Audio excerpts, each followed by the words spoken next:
Hi friends! మీకోసం super వీడియోస్‌లో స్కిల్లల తెలుగులో వచ్చేసింది. లైక్ చేయండి, సబ్స్క్రైబ్ అవ్వండి, మరి షేర్ చేయడం మర్చిపోకండి. Let's go. ఇలా రూమ్‌లో మనకి కంప్యూటర్స్ ఉన్నాయనుకోండి. సో, ఈ కంప్యూటర్ అన్నిట్లికి కూడా ఇంకొకటి సర్వర్ అని చెప్పి ఒక, ఒక కంప్యూటర్ అనేటువంటిది ఇలా సర్వర్ ఉంది. సో, వీటినన్నిటికి ఓకే. కూడా వీటన్నిటికి ఈ సర్వర్ అనేటువంటిది ఏం చేస్తుందనంటే, ఇప్పుడు ఫర్ ఎగ్జాంపుల్ ఇక్కడ మనకి ఒక ఇంటర్నెట్‌కి సంబంధించినటువంటి ఒక వైఫై రూటర్ ఉందనుకుందాం మేడం.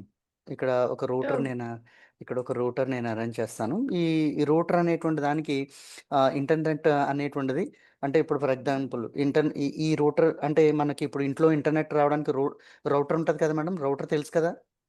ఆ! తెలుసు. సో, పోనీ ఒక హబ్ అని అనుకుందాం. జియో హబ్బో లేకపోతే ఏదో ఉందనుకుందాం. సో, అది హ్మ్. సెంట్రల్‌గా యూజ్ చేసి ఈ ఈ ఇంటర్నెట్‌కి ఈ కంప్యూటర్‌కి ఇంటర్నెట్ రావాలని అనుకుంటే ఇక్కడి నుంచి దీనికి కనెక్షన్, హ్మ్. ఇక్కడి నుంచి దీనికి కనెక్షన్. సో, ఇలా మనం కనెక్షన్స్ అనేటువంటి వాటిని ఇక్కడ వీటన్నిటికి కూడా మనం కనెక్షన్స్ అనేటువంటివి ఇచ్చాం. సో, అయితే ఈ ఇంటర్నెట్ అనేటువంటిది ఎలాగా పాస్ ఆన్ అవుతదనంటే, సో, ఇక్కడ వీటన్నిటికి కూడా ఇంటర్నెట్ రావాలని అనుకుంటే, ఫస్ట్ మనకి ఇక్కడ ఒక జియో టవర్ ఉందని అనుకుందాం. ఫర్ ఎగ్జాంపుల్ ఇది ఒక టవరు. సో, ఈ టవర్ నుంచి మనకి ఫస్టు ఇక్కడ ఉన్నటువంటి కంప్యూటర్ అనేటువంటి దాని దగ్గరికి ఇంటర్నెట్ అనేటువంటి దాన్ని దీనికి కనెక్ట్ చేస్తే, ఈ కంప్యూటర్ అనేటువంటి దాని దగ్గర నుంచి ఇంటర్నెట్ అనేటువంటి దాన్ని దీనికి కనెక్ట్ చేస్తే, అప్పుడు ఈ ఇంటర్నెట్ అనేటువంటిది ఈ కంప్యూటరు వీటన్నిటికి డిస్ట్రిబ్యూట్ చేస్తదనమాట అండి. Okay sir. Okay madam. So, ఇలా డిస్ట్రిబ్యూట్ చేయాలని అనుకుంటే ఫస్టు ఇక్కడ ఇంటర్నెట్ అనేటువంటి దానిలో లేకపోతే ఇప్పుడు మనకి ఇది ఒకటి నెట్ కేఫ్ అని అనుకుందాం. సో, ఇప్పుడు దీనిలో ఇంటర్నెట్ అనేటువంటిది వస్తూ ఉంది. దీనిలో వాడుకుంటున్నాం అని అనుకుంటే వాళ్ళు ఏం చేస్తారంటే ఒక యూజర్ ఐడీ, పాస్వర్డ్ అనేటువంటి దాన్ని ఇక్కడ మనకి ఒక ఐడీ అండ్ పాస్వర్డ్ అనేటువంటి దాన్ని ఇస్తాడు. ప్రతి దానికి కూడా ఒక ఐడీ, పాస్వర్డ్ అనేటువంటిది ప్రతి కంప్యూటర్‌కి ఉంటది. ఈ ఈ ఐడీ, పాస్వర్డ్‌తో మనం లాగిన్ అయితే ఇందులో మనం ఏం చేస్తున్నామో అవన్నీ కూడా ఇక్కడ ఉన్నటువంటి సర్వర్‌లో సేవ్ అవుతూ ఉంటాయన్నమాట మేడం. ఓకే. ఇక్కడ ఈ దీన్ని అలాంటప్పుడు ఈ సర్వర్ ఏం చేస్తదనంటే ఏ వెబ్‌సైట్స్ వీళ్ళు యూజ్ చేయాలని అనుకుంటున్నారో, ఈ సర్వర్ అనేటువంటిది పర్మిషన్ ఇస్తేనే ఇక్కడ ఉన్నటువంటి ప్రతి కంప్యూటర్సు మనకి ఆహ్, ఈ హ్మ్. ఐడీ, పాస్వర్డ్ అనేటువంటి దాంతో లాగిన్ అయ్యి ప్రతి దానికి కూడా ఆహ్, ఆ వెబ్‌సైట్స్ మాత్రమే యూజ్ చేస్తూ ఉంటారు వీళ్ళు. Okay sir. ఈ సర్వర్‌ని బైపాస్ చేసి వీళ్ళు వేరే ఏ వె ఆహ్, ఏ వెబ్‌సైట్స్ అనేటువంటి వాటిని చూడ్డానికి ఉండదు. ఓకేనా మేడం. ఈ ఓకే. సర్వర్ పర్మిషన్ ఓహ్! ఇచ్చినటువంటి వెబ్‌సైట్స్ మాత్రమే వీళ్ళందరూ కూడా చూస్తారు. ఒకవేళ వీళ్ళు ప్రింటౌట్ ఇవ్వాలని అనుకోండి, ఈ కంప్యూటర్ అనేటువంటిది ప్రింటౌట్ ఇవ్వాలని అనుకోండి, ఈ సర్వర్ అనేటువంటిది దీనికి పర్మిషన్ ఇవ్వాలి. అప్పుడే ఈ కంప్యూటర్ నుంచి మనకి ప్రింటౌట్స్ అనేటువంటివి వస్తాయి. సో, ఇలాగా ఒక సర్వర్ అనేటువంటిది ఏంటంటే ఒక మాస్టర్ అని అనుకుందాం. సర్వర్ అనేటువంటిది ఒక మాస్టర్. క్లయింట్ అనేటువంటిది ఒక స్టూడెంట్ లాగా యాక్ట్ చేస్తదనమాట అండి. స్టూడెంట్ లాగా ఓకే. యాక్ట్ చేస్తూ ఉంటది. సో, దీన్ని మనం ఏమని చెప్తామనంటే యాక్చువల్‌గా దీన్ని ఈ స్టూడెంట్ అనేటువంటిది ఎలా అయితే ఈ మాస్టర్ చెప్పినట్టుగా ఈ యొక్క స్టూడెంట్ ఎలా అయితే హ్మ్. వింటాడో, అలాగే మనం వీటికి కంప్యూటర్ టెర్మినాలజీ, నెట్వర్క్ టెర్మినాలజీల ప్రకారంగా వీటికొక పేరు పెట్టారనమాట. వీటిని ఇలా స్టూడెంట్ టైప్‌లో ఉన్నటువంటి వాటి కంప్యూటర్స్ అన్నిటిని ఏమని పిలుస్తారనంటే క్లయింట్ అని పిలుస్తారు. పాయింట్. ఓకే. ఇది స్టూడెంట్ టైప్‌లో మొత్తం ఏది చెప్తే ఈ ఇక్కడ ఉన్నటువంటి మాస్టర్ టైప్‌లో ఉన్నటువంటిది దీన్నేమో సర్వర్ అని అంటారనమాట. So, okay. అంటే సర్వర్ ఓకే. అనేటువంటిది ఎలా యాక్ట్ చేస్తదంటే మాస్టర్ టైప్‌లో యాక్ట్ చేస్తది. క్లయింట్ అనేటువంటిది ఎలా యాక్ట్ చేస్తదంటే స్టూడెంట్ లాగా యాక్ట్ చేస్తదనమాట హ్మ్. అండి. ఓకే. ఏవండీ? సో, ఇప్పుడు ఇన్‌స్ట్రక్షన్స్ అనేటువంటిది మాస్టర్ ఇస్తే స్టూడెంట్ ఎలా అయితే దాన్ని ఫాలో అవుతాడో, అలాగే సర్వర్ అనేటువంటిది కూడా ఇన్‌స్ట్రక్షన్స్ ఇస్తే క్లయింట్ అనేటువంటిది కూడా అలాగే ఫాలో అవుతుందనమాట అండి. ఇప్పుడు అర్థమైందా madam? Okay.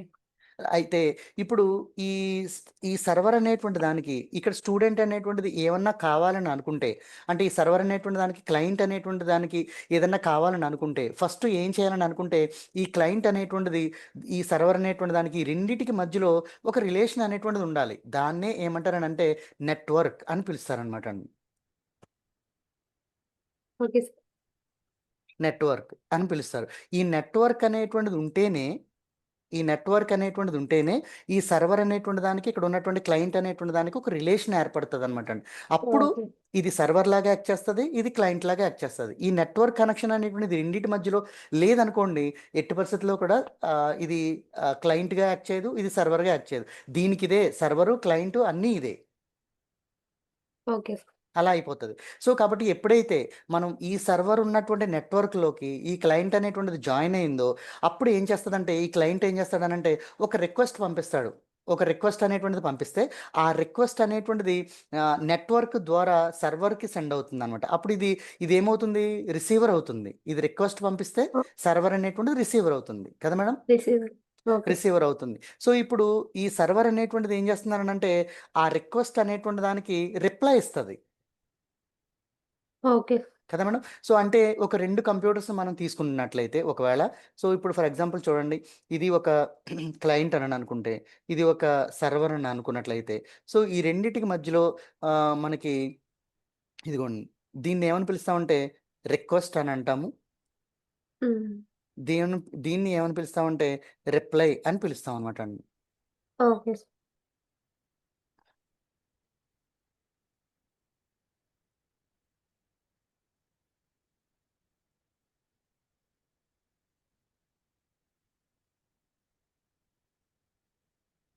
Reply.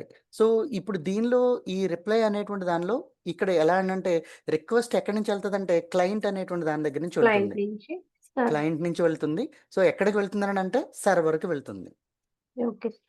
Okay madam. Okay sir. Right. So, ఇప్పుడు మీరు చెప్పండిప్పుడు. మనం ఇప్పుడు జావా సంబంధించినటువంటి జావా స్క్రిప్ట్ హెచ్‌టీఎంఎల్ యూజ్ చేసేటప్పుడు ఇక్కడ క్లయింట్ దగ్గర స్క్రిప్ట్ యూజ్ చేస్తే దాన్ని క్లయింట్ స్క్రిప్ట్ అని జావా స్క్రిప్ట్ అంటాము. సర్వర్ దగ్గర యూజ్ చేసేటువంటి దాన్ని సర్వర్ జావా స్క్రిప్ట్ అని అంటాము. ఇప్పుడు okay okay madam? Sir. Clear ఇప్పుడు మీకు ఓకే. అర్థమైంది కదా! ఆ! సో, ఇప్పుడు ఓకే సార్. ఈ క్లయింట్ సంబంధించినటువంటి ఆహ్, ఈ స్ ఈ జావా స్క్రిప్ట్ అనేటువంటిది దానిలో ఏమేమి యూజ్ చేస్తాము అననంటే హెచ్‌టీఎంఎల్ అనేటువంటి దానిలో మనం ఏమేమి యూజ్ చేస్తామని అనుకున్నాం మేడం మొన్న? క్లయింట్ సైడు ఏమేమి యూజ్ చేస్తామని అనుకున్నాం? Client. Client side A type of softwares అనేటువంటి వాటిని మనం యూజ్ చేస్తామని అనుకున్నాం? హెచ్‌టీఎంఎల్ అనేటువంటి క్లయింట్. దాన్ని ఫ్రంట్ ఎండ్ కింద యూజ్ చేస్తామని ఫ్రంట్. అనుకున్నాం. సర్వర్ అయితే గుర్తుంది గానీ క్లయింట్. పోనీ సర్వర్ సైడు ఏం యూజ్ చేస్తామని అనుకున్నామండి ఆ! ఎగ్జాంపుల్‌గా? PHP, Python. PHP yes. And Python. PHP, Python. Python, ఇంకోటి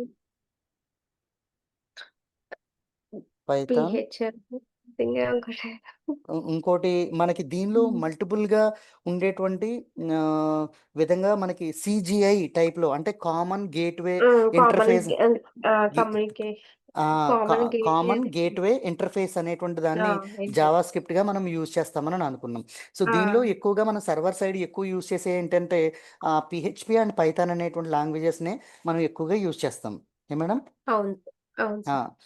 సో, కాబట్టి క్లయింట్ వైపయితే మనం వెబ్ పేజెస్ అనేటువంటి వాటిని యూజ్ చేయడానికి మనం హెచ్‌టీఎంఎల్ అనేటువంటి దాన్ని ఇంకా ఎక్స్ఎంఎల్ అనేటువంటి వాటిని, సీఎస్ఎస్‌ని ఇలాంటి వాటిని మనం యూజ్ చేస్తాం. హెచ్‌టీఎంఎల్‌లో సీఎస్ఎస్ అనేటువంటి వాటిని, జావా స్క్రిప్ట్స్ అనేటువంటి వాటిని మనం యూజ్ చేస్తామనమాట అండి. ఈ క్లయింట్ అనేటువంటి ఓకే. దానిలో.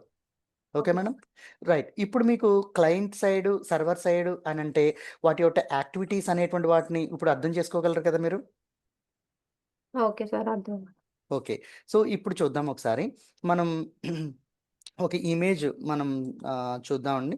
సో, దీనిలో జావా స్క్రిప్ట్ అనేటువంటి దానిలో client side and server side Java scripts అనేటువంటి వాటిలో మనం చూస్తే, దీనిలో ఒక ఇమేజ్ అనేటువంటిది ఉంటుంది. ఈ ఇమేజ్ అనేటువంటి దాన్ని మనం స్టడీ చేస్తే ఇది చాలా మంచి డయాగ్రామ్ ఇది యాక్చువల్‌గా.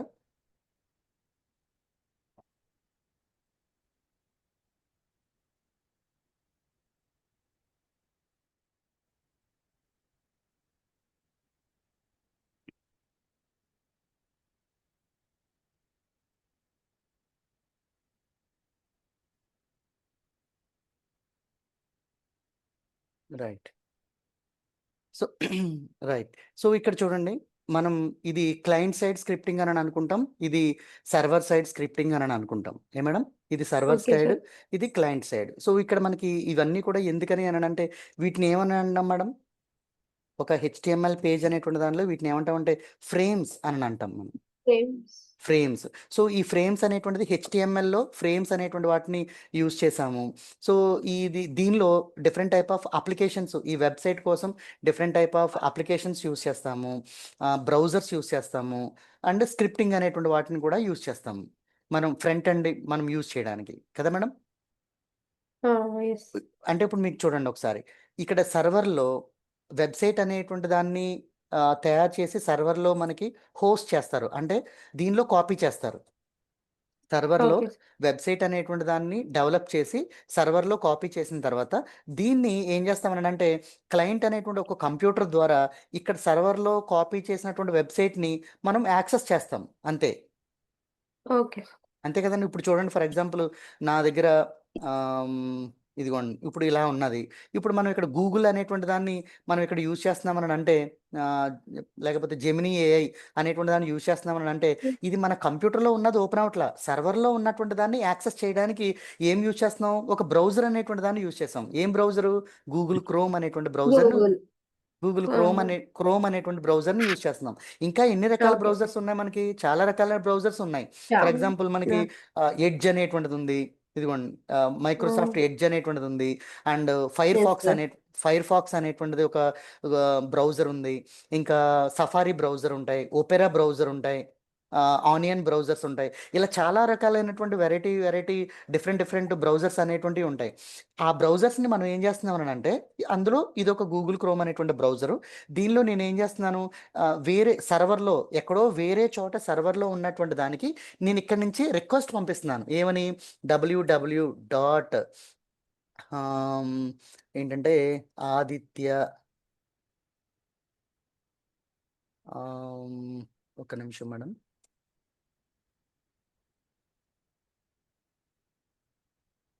రైట్. సో, ఇప్పుడు ఈ బ్రౌజర్‌లో నేనేం చేస్తున్నానంటే ఆహ్, ఆదిత్య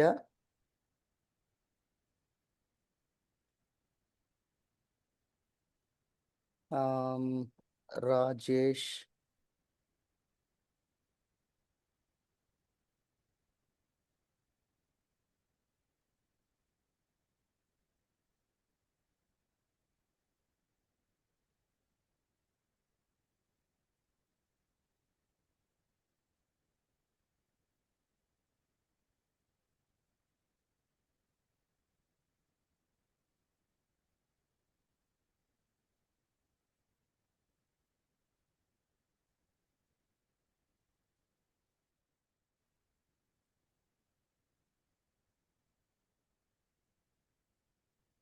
ఒక్క నిమిషం మేడం.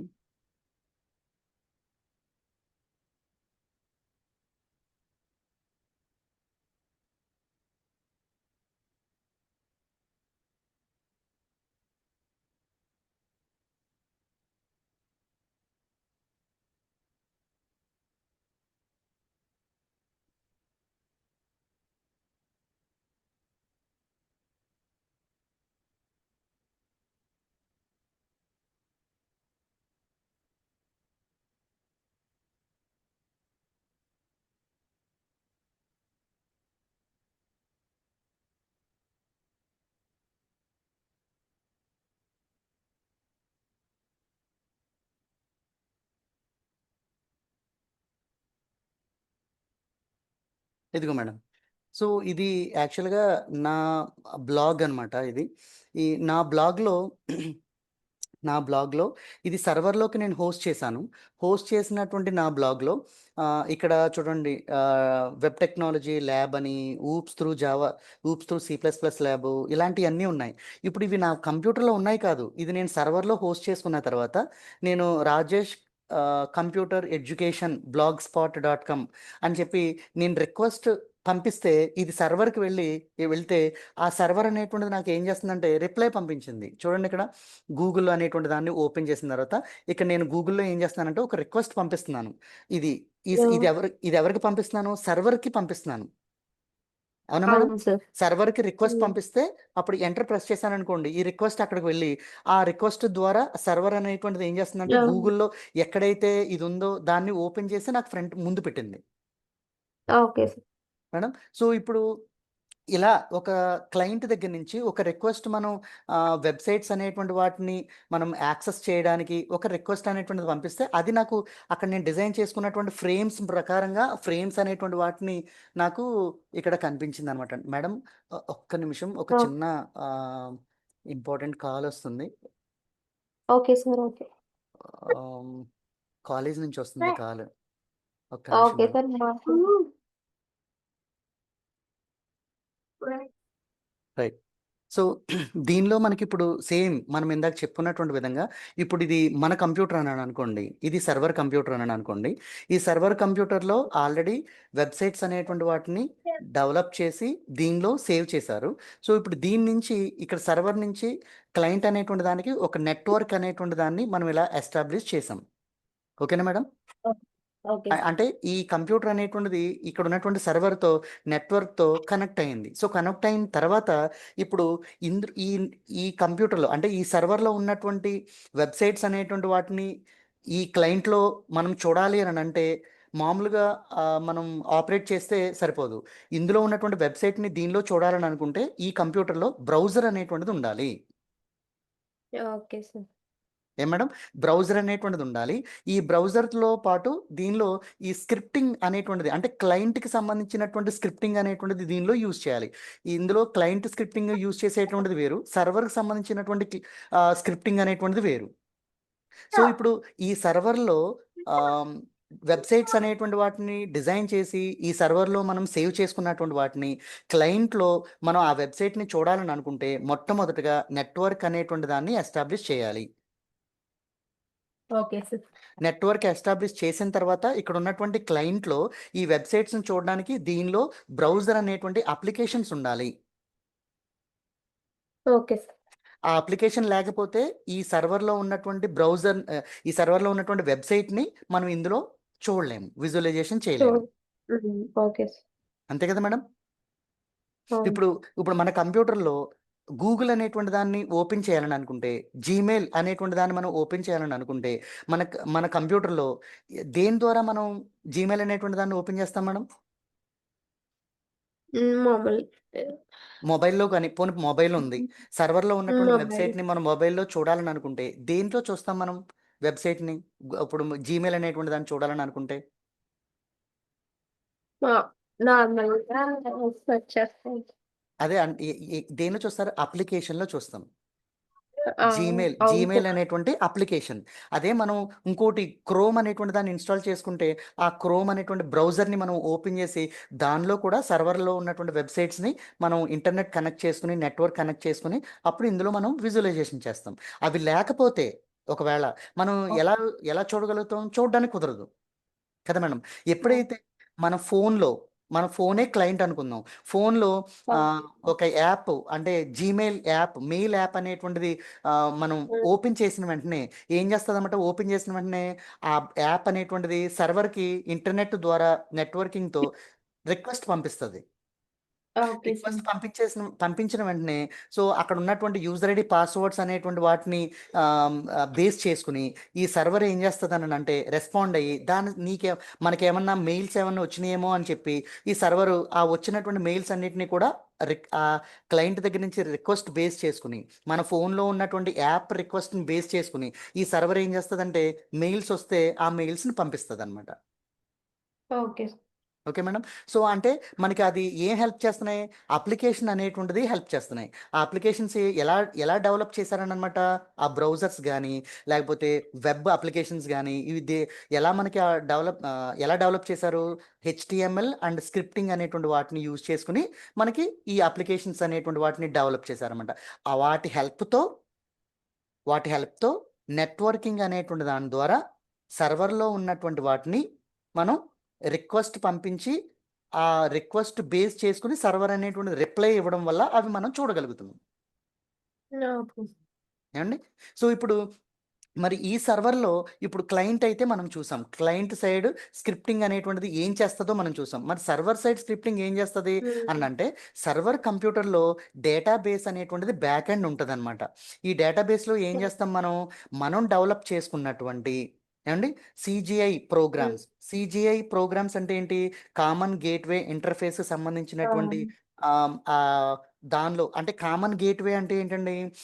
ఫర్ ఎగ్జాంపుల్ మనం ఒక వెబ్‌సైట్‌ని మన కంప్యూటర్‌లో డెవలప్ చేసుకొని, ఆ ఫోల్డర్ ఉంది కదా మేడం! ఆ ఫోల్డర్‌ని ఏమని పిలుస్తాం మనం? మల్టిపుల్ వెబ్ పేజెస్‌ని ఒక ఫోల్డర్‌లో మనం సేవ్ చేసుకుంటే, ఆ ఫోల్డర్‌ని ఏమని పిలుస్తాం మనం? సోర్స్ ఫోల్డర్ అని పిలుస్తాం. యెస్ కదా మేడం! అండి. Source folder. ఆ సోర్స్ ఫోల్డర్‌లో ఏముంటాయి? మనం ఏ అయితే వెబ్ పేజెస్ డెవలప్ చేసామో, డెవలప్ చేసినటువంటి వెబ్ పేజెస్ అన్నీ కూడా దానిలో సేవ్ చేస్తామనమాట. సో, అందులో సేవ్ చేసినటువంటి సోర్స్ ఫోల్డర్‌ని ఏం చేస్తామంటే, సర్వర్‌లో మనకి ఎంత డేటాబేస్ కావాలో, ఈ డేటాబేస్‌ని మనం పర్చేజ్ చేయాలి. ఓకే.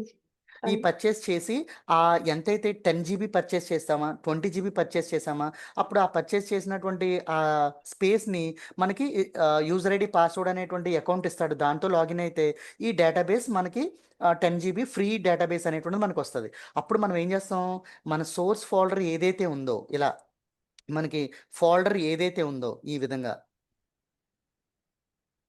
ఈ ఫోల్డర్ అనేటువంటి దాన్ని మనం ఏం చేస్తామనంటే, ఈ ఫోల్డర్‌ని మనం ఇందులో కాపీ చేస్తాం. డేటాబేస్‌లో కాపీ చేస్తాం.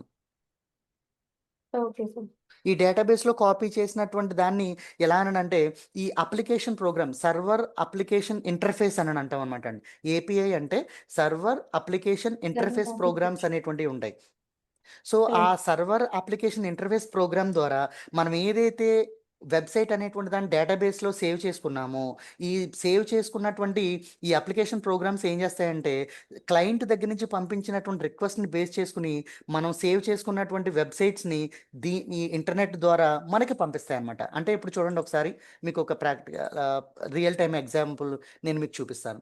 ఇప్పుడు ఫర్ ఎగ్జాంపుల్ నాకు ఈ వెబ్‌సైట్ అనేటువంటిది నా కంప్యూటర్‌లో లేదు యాక్చువల్‌గా. నా కంప్యూటర్‌లో లేదు. ఓకే. గూగుల్ అనేటువంటి కంప్యూటర్‌లో సారీ డేటాబేస్‌లో నేను ఫ్రీగా నేను అమౌంట్‌తో కాకుండా నేను ఆహ్, బ్లాగ్ స్పాట్ అనేటువంటి దాన్ని గూగుల్ వాడు ప్రొవైడ్ చేస్తాడు. దానిలో నేనేం చేశాననంటే ఇలా వెబ్‌సైట్ అనేటువంటి దాన్ని నేను డిజైన్ చేసుకున్నాను. డిజైన్ చేసుకున్న తర్వాత ఇప్పుడు నేనేం చేస్తానంటే నా కంప్యూటర్‌లో ఈ ఈ ఈ బ్రౌజర్ అనేటువంటి దాన్ని నేను ఇన్‌స్టాల్ చేసుకున్నాను. ఈ బ్రౌజర్‌ని నేను ఇలా ఓపెన్ చేసిన వెంటనే అప్పుడు అడుగుతుందనమాట. ఏ అకౌంట్ ఓపెన్ చేయమంటావు అని అడుగుతుంది నాకు. సో, అడిగితే అప్పుడు నేనేం చేస్తానంటే, రాజేష్ అనేటువంటి అకౌంట్ ఓపెన్ చేయి అని చెప్పి నేనన్నాను. సో, అంటే అప్పుడు ఆటోమేటిక్‌గా ఇది ఓపెన్ అయిన వెంటనే ఇలాగ నాకు రిక్వెస్ట్ సర్వర్‌కి పంపించి, నేను ఆ సర్వర్‌కి, నా కంప్యూటర్‌కి ఇక్కడ లింక్ ఎస్టాబ్లిష్ అయిపోయిందనమాట. ఇలా ఓపెన్ అయితే. ఓకే. లింక్ ఎస్టాబ్లిష్ అయిపోయింది. ఒకవేళ మనకి ఇంటర్నెట్ లేదని అనుకోండి. సో, మనకేమవుతది లింక్ ఓకే. ఎస్టాబ్లిష్ అవ్వదు. అవ్వదు సార్.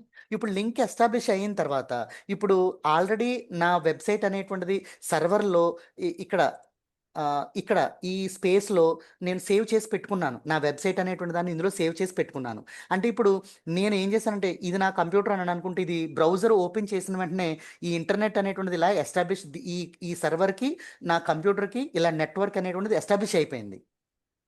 Okay sir. ఇప్పుడు నేను ఇక్కడ ఏదైతే నేను ఇక్కడ రిక్వెస్ట్ చేస్తానో, అది ఇంటర్నెట్ ద్వారా ఈ సర్వర్‌లోకి వెళ్ళి, ఈ సర్వర్‌లో ఈ బ్యాక్ ఎండ్‌లో డేటాబేస్‌లో సేవ్ చేసినటువంటి ఈ వెబ్‌సైట్ అనేటువంటి దానికి లింక్ ఏర్పడిపోయిన తర్వాత, ఇక్కడ నేను ఏదైతే రిక్వెస్ట్ పంపిస్తున్నానో, అది నాకు ఈ డేటాబేస్‌లో ఉన్నటువంటిది రెస్పాండ్ అవుతా ఉంటది. రిక్వెస్ట్ బేస్ చేసుకొని ఇది రెస్పాండ్ అవుతా ఉంటది. చూడండి నేను ఇక్కడ రిక్వెస్ట్ చేస్తున్నా. రిక్వెస్ట్ చేస్తే ఇది ఓపెన్ అయింది. ఇప్పుడు నేను ఇంకేం చేస్తున్నాను, ఇంకో రిక్వెస్ట్ చేస్తున్నాను. వెబ్ టెక్నాలజీస్ ల్యాబ్ అని ఇలా రిక్వెస్ట్ చేసి క్లిక్ చేస్తే అదేం చేస్తుంది, సర్వర్‌లో ఉన్నటువంటిది రిప్లై ఇస్తుంది. కదా మేడం! యాహ్! ఓకే. రిప్లై ఇస్తుంది. నాకు మళ్ళీ ఇందులో ఇక్కడ ఇంకొకటి లింక్ చేశాను హోమ్ పేజ్ అని. ఇది రిక్వెస్ట్ చేస్తుంటే హ్మ్. మళ్ళీ ఆ సర్వర్‌లో ఉన్నటువంటిది మళ్ళీ నాకు రిప్లై ఇస్తుంది. ఓకే. Okay madam. సో, ఇలా మనం క్లయింట్‌లో రిక్వెస్ట్ చేసేటువంటి దాన్ని బేస్ చేసుకొని, మనకి సర్వర్‌లో, డేటాబేస్‌లో, బ్యాక్ ఎండ్‌లో సేవ్ చేసినటువంటి వాటిని మనం రిక్వెస్ట్ బేస్ చేసుకొని రిప్లై మనం యాక్సెప్ట్ చేయడం వల్ల, ఇది చూడండి ఇక్కడ ఇది యూట్యూబ్‌లో ఉన్నటువంటి దాన్ని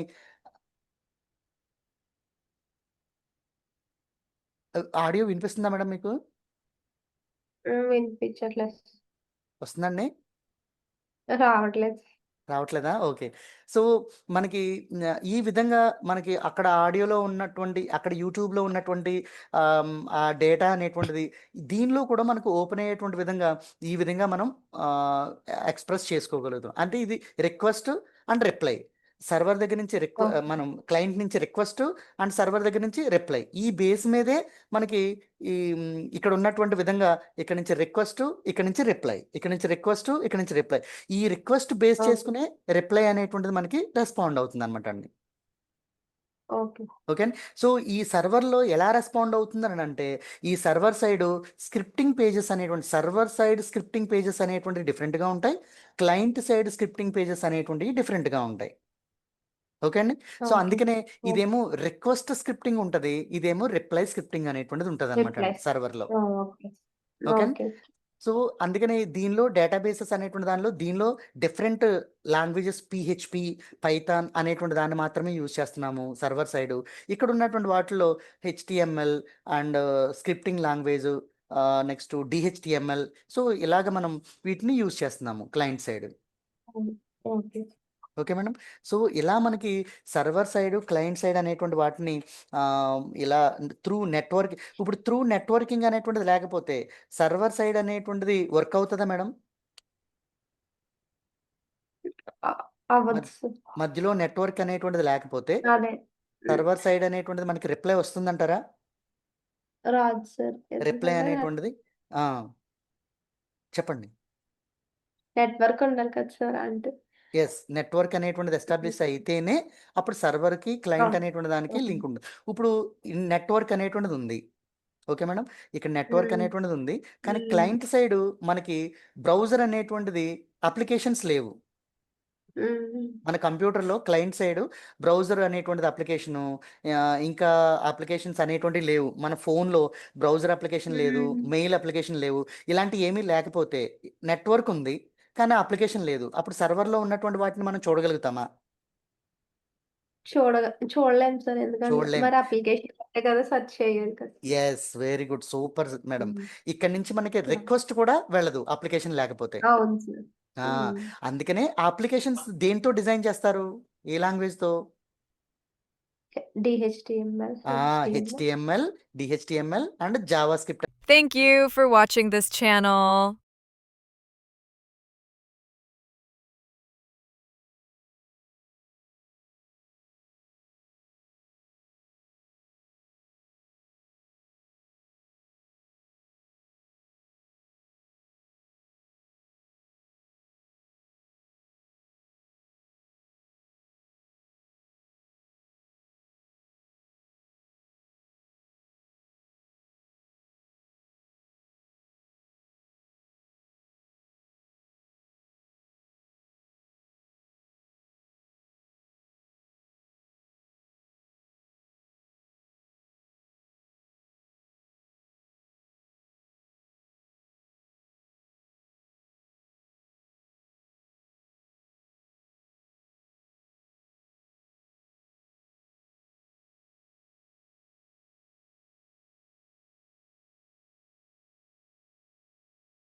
application side, server side, client side మనం అర్థం చేసుకున్నాం. ఇప్పుడు క్లయింట్కి, సర్వర్కి నెట్వర్కింగ్ అనేటువంటిది ఎస్టాబ్లిష్మెంట్ అయిపోయింది. క్లయింట్లో బ్రౌజర్ హ్మ్. ఉన్నది, బ్రౌజర్స్ ఉన్నాయి, ఇవన్నీ ఉన్నాయి. హ్మ్. ఇప్పుడు సర్వర్ అనేటువంటి దానిలో డేటాబేస్కి సంబంధించినటువంటి ఈ గేట్వే అంటే డేటాబేస్ అనేటువంటిది దీనిలో లేదని అనుకుందాం మనకి అండి. ఇందులో డేటాబేస్ ఆ! అనేటువంటిది లేదు. సో ఈ డేటాబేస్ లేకపోతే ఈ డేటాబేస్లో లేకపోతే క్లయింట్ అనేటువంటి దగ్గర నుంచి మనం ఇంటర్నెట్ వెబ్‌సైట్స్ అనేటువంటి వాటిని విజువలైజేషన్ చేయగలుగుతామంటారా? ఇప్పుడు సర్వర్‌లో వెబ్‌సైట్ లేదు. వెబ్‌సైట్ అనేటువంటిది డేటాబేస్‌లో హ్మ్. సేవ్ చేసి లేదు. సో, అప్పుడు ఇక్కడి నుంచి మనం రిక్వెస్ట్ పంపిస్తే ఇక్కడి నుంచి రిప్లై వస్తదంటారా? రాదు సార్. రాదు. ఎట్టి పరిస్థితిలో ఎందుకంటే ఈ అప్లికేషన్ ప్రోగ్రామ్ అనేటువంటి వాటిలో డేటాబేస్ అనేటువంటిది కంపల్సరీ వెబ్‌సైట్ ఉండాలి. ఈ అప్లికేషన్‌కి, డేటాబేస్‌కి మధ్యలో ఏం జరుగుతూ ఉంటుంది మేడం? సీజీఐ అనేటువంటి ఒక ప్రోగ్రామ్ సీజీ. అనేటువంటిది ఓకే. ఉంటదనమాట. సో, ఈ ప్రోగ్రామ్ ఓకే. ద్వారా ఇది లేకపోతే డేటాబేస్‌కి ఈ వెబ్‌సైట్స్ అనేటువంటి వాటికి రిలేషన్ అనేటువంటిది, లింక్ అనేటువంటిది ఎట్టి పరిస్థితిలో ఉండదు. దాన్నే కామన్ గేట్‌వే ఇంటర్‌ఫేస్ అని అంటాం. అంటే ఇప్పుడు మీకు ఒక ఎగ్జాంపుల్ చెప్తాను చూడండి. మనం ఆన్‌లైన్‌లో హ్మ్. ఓకే. ఒక అప్లికేషన్‌ను ఫిలప్ చేస్తున్నాము. ఎక్కడ? హ్మ్. క్లయింట్‌లో. Okay client. మేడం. క్లయింట్‌లో ఓకే. ఒక అప్లికేషన్ ఉంది. జాబ్ కోసం మనం అప్లికేషన్ ఫిలప్ హ్మ్. చేస్తున్నాము. ఫిలప్ చేసిన తర్వాత సబ్మిట్ అని ఇక్కడ క్లిక్ చేసాం.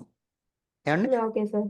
మీ ఫోన్‌లో ఫర్ ఎగ్జాంపుల్ ఆ లింక్ ఉంది. ఆ లింక్ ఓపెన్ చేసిన వెంటనే ఇక్కడ సబ్మిట్ అని కొట్టిన వెంటనే అది నెట్వర్క్ ద్వారా ఇక్కడ సర్వర్ వెబ్‌సైట్‌కి వెళ్ళింది. వెబ్‌సైట్‌కి వెళ్ళి ఆ ఇన్ఫర్మేషను డేటాబేస్‌లో సేవ్ అవ్వాలని అనుకుంటే ఈ కామన్ గేట్‌వే ఇంటర్‌ఫేస్ అనేటువంటి రిలేషను ఈ వెబ్‌సైట్‌కి, ఈ డేటాబేస్‌కి మధ్యలో ఉండాలన్నమాట అండి. ఓకే. కామన్ గేట్‌వే ఇంటర్‌ఫేస్ అనేటువంటి ప్రోగ్రామ్ ఇక్కడ ఈ వెబ్‌సైట్‌కి, డేటాబేస్‌కి మధ్యలో ఇంటర్‌ఫేస్ అనేటువంటిది లేకపోతే, మనం సబ్మిట్ చేసినటువంటి డీటెయిల్స్ ఈ డేటాబేస్‌లో సేవ్ అవ్వవు. ఎక్సెల్ షీట్‌లో సేవ్ అవ్వవన్నమాట అండి. ఓకే. ఇప్పుడు గూగుల్ ఫార్మ్ ఉంది కదా మేడం! మనకి బాగా తెలిసినటువంటి గూగుల్ ఫార్మ్. ఆ ఆ! గూగుల్ గూగుల్ ఫార్మ్‌లో ఫార్మ్. మనం ఇక్కడ క్లయింట్‌లో మీ ఫోన్‌లో ఇక్కడ ఫిల్ చేసిన తర్వాత ఈ మీకు ఇక్కడ హ్మ్. కనిపిస్తుందనంటే ఫోన్‌లో మీకు ఆ గూగుల్ ఫార్మ్ కనిపిస్తుందనంటే, ఆ గూగుల్ ఆ! ఫార్మ్ అనేటువంటి దాన్ని బ్ర ఒక జావా స్క్రిప్టింగ్ అనేటువంటి దాని ద్వారా అప్లికేషన్ అనేటువంటి దాన్ని డెవలప్ చేశారు. అవును సార్. అది బ్రౌజర్‌లో ఓపెన్ అవుతది మనకి. ఓకే. ఆ డీటెయిల్స్ మనం ఇక్కడ ఫిలప్ చేసి సబ్మిట్ అని కొట్టిన వెంటనే, ఆ సబ్మిట్ చేసినటువంటిది డేటాబేస్‌లోకి రావాలనంటే, మనకక్కడ సర్వర్‌లో కంప్యూటర్ స కామన్ గేట్‌వే ఇంటర్‌ఫేస్ ప్రోగ్రామ్ అనేటువంటిది ఉంటేనే మనకి డేటాబేస్‌లో సేవ్ అవుతదనమాట అండి. Okay sir. ఇది లేదని అనుకోండి, కామన్ గేట్‌వే ఇంటర్‌ఫేస్ అనేటువంటిది లేదు అని అనుకోండి. అంటే కామన్ గేట్‌వే ఇంటర్‌ఫేస్ అనేటువంటిది ఏంటి? సర్వర్‌లో నుంచి ఇక్కడికి ఉండేటువంటి గేట్‌వే అనేటువంటిది అది లేకపోతే, ఈ డేటాబేస్ అనేటువంటి దానిలోకి సేవ్ అవ్వదు. సేవ్ అవ్వకపోతే ఇక్కడ ఉన్నటువంటి సబ్మిట్ చేసినటువంటి అప్లికేషను సక్సెస్‌ఫుల్లీ సబ్మిట్ అని చెప్పి మనకి రాదిక్కడ. ఓకే. Okay sir. అలా రావాలి అని అనుకుంటే, ఈ సర్వర్ అనేటువంటి దానిలో మనకిక్కడ కనిపించడానికి సర్వర్ సైడ్ జావా స్క్రిప్టింగ్ అనేటువంటి వాటిల్లోకి వెళ్ళి, అక్కడి నుంచి డేటాబేస్‌లోకి ఈ కామన్ గేట్‌వే ఇంటర్‌ఫేస్ అనేటువంటిది ప్రోగ్రామింగ్ ద్వారా డేటాబేస్‌లోకి సేవ్ అవుతదనమాట అండి. Okay sir. ఇప్పుడు ఫర్ ఎగ్జాంపుల్ ఇక్కడ సబ్మిట్ అని కొట్టాము. సబ్మిట్ అని సబ్మిట్ చేసిన వెంటనే నెట్వర్కింగ్ ద్వారా సర్వర్‌లోకొచ్చిన తర్వాత ఈ CGI common gateway interface program అనేటువంటిది లేదని అనుకోండి. ఆ డీటెయిల్స్ డేటాబేస్‌లో సబ్మిట్ అవుతాయంటారా? ఏంటి సార్? ఇప్పుడు హ్మ్. క్లయింట్‌లో ఒక హ్మ్. గూగుల్ ఫార్మ్ అనేటువంటి దాన్ని సబ్మిట్ చేశాము. ఆ! నెట్వర్క్ అనేటువంటిది ఎస్టాబ్లిష్ అయ్యి ఉంది. ఇక్కడ సబ్మిట్ చేసిన ఓకే సార్. వెంటనే ఈ సీజీఐ ప్రోగ్రామ్ హ్మ్. అనేటువంటిది లేకపోతే ఈ డేటాబేస్‌లో ఆ అప్లికేషన్ డీటెయిల్స్ సబ్మిట్ అవుతాయంటారా? అవ్వదు సార్. అవ్వవు. ఎట్టి పరిస్థితిలో అవ్వవు. అవును. ఏవండీ? ఆ! ఓకే. సో, ఇలా మనకి డిఫరెన్షియేషన్ అనేటువంటిది server side and client side client. మనకి ఈ విధంగా ఉంటది. ఇప్పుడు నిన్న మనం చెప్పిన దానికి, ఇప్పుడు చెప్పిన దానికి మీకు అర్థమైందా మేడం ఇప్పుడు? ఆ! ఇప్పుడు బాగా అర్థమైంది సార్. డయాగ్రమాటికల్‌గా అదే ఒక హ్యూమన్‌కి ఎలా హ్మ్. అంటే టెక్స్ట్ ఓరియెంటెడ్‌గా అయితే నచ్చదు. అందుకే సినిమాలు ఎక్కువ గుర్తుంటాయి. చదివింది అవును సార్. గుర్తుండదు. చదివింది గుర్తుండదు గానీ, 'బాహుబలి' ఒక్కసారి చూస్తే చాలు. మనం అందులో మొత్తం అన్నీ హీరోయిన్ ఏ క్లిప్ పెట్టుకుంది, ఏ టైపు హెయిర్ స్టైల్ యేసుకుంది, ఇయన్నీ మొత్తం అని చెప్పేస్తారనమాట. లేడీస్ అందరూ కూడా. ఏ అవును. డ్రెస్సు, దానిపైన ఏం డిజైనింగు మొత్తం ఏ టు జెడ్. ఆ! అందుకనే చూడండి ఆ! ఒకసారి అది మీరు టెస్ట్ చేసుకోవడానికి ఏదైనా క్లాత్ షోరూమ్‌కెళ్లారనుకోండి. క్లాత్ షోరూమ్‌కెళ్ళిన ఆ! తర్వాత ఇది 'బాహుబలిలో' ఆ హీరోయిన్ యేసుకున్నదని అంటే, "అయ్యో! ఈ బ్లౌజ్ మీద ఇలాంటి డిజైన్ లేదే, అక్కడ వేరే డిజైన్ ఉందే" అని వెంటనే వాడిని పాయింట్ ఔట్ చేసేస్తారు. హ్మ్. ఆహా! అదే అదే థియరిటికల్‌గా హ్మ్. చదివితే అది దానికన్నా ఈ డయాగ్రమాటికల్‌గా చాలా ఎఫెక్టివ్‌గా ఉంటదనమాట అండి. అవును సార్. అందుకని ఇలా రియల్ టైమ్‌లో ఎక్స్‌ప్లనేషన్ మనకి ఎలా ఉండాలనంటే, రియల్ టైమ్‌లో ఎక్స్‌ప్లనేషన్ అనేటువంటిది ఉంటే, మనం ఇప్పుడు చూడండి అసలు మీకు క్లయింట్ అంటే ఏంటో తెలీదు. సర్వర్ అంటే ఏంటో తెలీదు. అవును సార్. ఇందులో డేటాబేస్ అంటే ఏంటో అసలు తెలీదు. సో, ఇప్పుడు మనం అవును.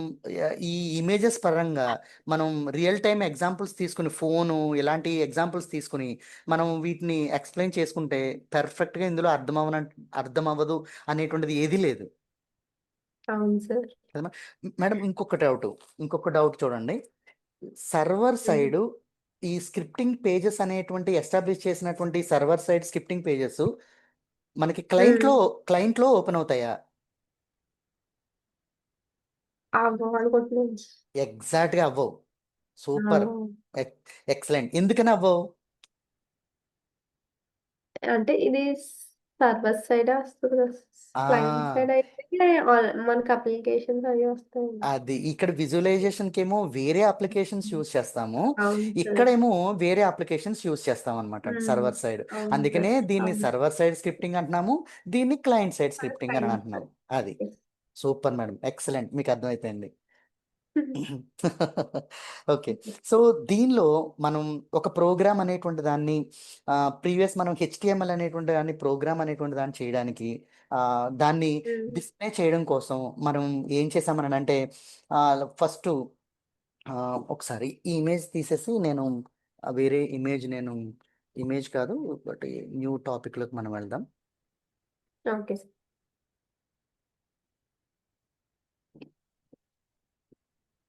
రైట్. సో, దీనిలో మనం హెచ్‌టీఎంఎల్ అనేటువంటి దాన్ని మనం ఎక్స్‌ప్లెయిన్ చేసుకోవడానికి ట్యాగ్స్ అనేటువంటి వాటిని ఇలా హెచ్‌టీఎంఎల్ అని చెప్పి హెచ్‌టీఎంఎల్ తర్వాత దీనిలో మళ్ళీ హెడ్ అనేటువంటి దాన్ని ఇలా యూజ్ చేసి నెక్స్ట్ దీనిలో టైటిల్ అనేటువంటి దాన్ని ఇలా టైటిల్ అనేటువంటిది యూజ్ చేసి ఇక్కడ సంథింగ్ ఎడ్యుకేషన్ హ్మ్. దీన్నేమనొచ్చంటే ఎడ్యుకేషన్ స్పైడర్ ఎడ్యుకేషన్ అని చెప్పి ఇలా మనం ఒక టైటిల్ అనేటువంటి దాన్ని యూజ్ చేసి ఇలా మనం కోడ్ ఎక్స్‌ప్లెయిన్ చేసిన తర్వాత దీన్ని మనం ఏం చేసాం డాట్ హెచ్‌టీఎంఎల్ అని సేవ్ చేసాం. కదా మేడం? ఆ! అవును అందులో సార్. మనకి అవును సార్. డాట్ హెచ్‌టీఎంఎల్ అని అంటే అప్పుడు మనకి ఎందులో మనకి విజువలైజేషన్ వచ్చింది డిస్‌ప్లే ఇలాంటి బ్రౌజర్‌లో మనకి డిస్‌ప్లే వచ్చింది. కదా మేడం? అవును సార్. ఇలాంటి బ్రౌజర్‌లో మనకి డిస్‌ప్లే వచ్చింది. అంతే సార్. ఆ! వెళ్ళొచ్చు. అయితే మనకి ఇప్పుడు మనం ఏం చేస్తామనంటే, ఇప్పుడు దీనిలో ఈ జావా అనేటువంటి దాన్ని, స్క్రిప్టింగ్ అనేటువంటి దాన్ని మనం యూజ్ చేయాలని అనుకున్నట్లయితే, దీనిలో హెచ్‌టీఎంఎల్ అనేటువంటి దానిలోనే మనం రాస్తాము. ఇలాగే కోడ్ హెచ్‌టీఎంఎల్ అనేటువంటి దానిలోనే మనం రాస్తాము. సో, దీనికి స్టార్టింగ్ ఏ ట్యాగ్ యూజ్ చేస్తామనంటే, స్క్రిప్ట్ అనేటువంటి స్క్రిప్ట్. ట్యాగ్ యూజ్ హ్మ్. చేస్తాం. ఏవండి? Okay sir. ఇది జావా స్క్రిప్ట్ యూజ్ చేస్తున్నట్టు. దీనికి క్లోజింగ్ ట్యాగ్ ఏంటనంటే, ఈ విధంగా. ఈ ఓకే సార్. విధంగా స్క్రిప్ట్ అనేటువంటి దాన్ని యూజ్ చేస్తాం. ఏవండి? ఓకే. అయితే ఒక్క నిమిషం మేడం.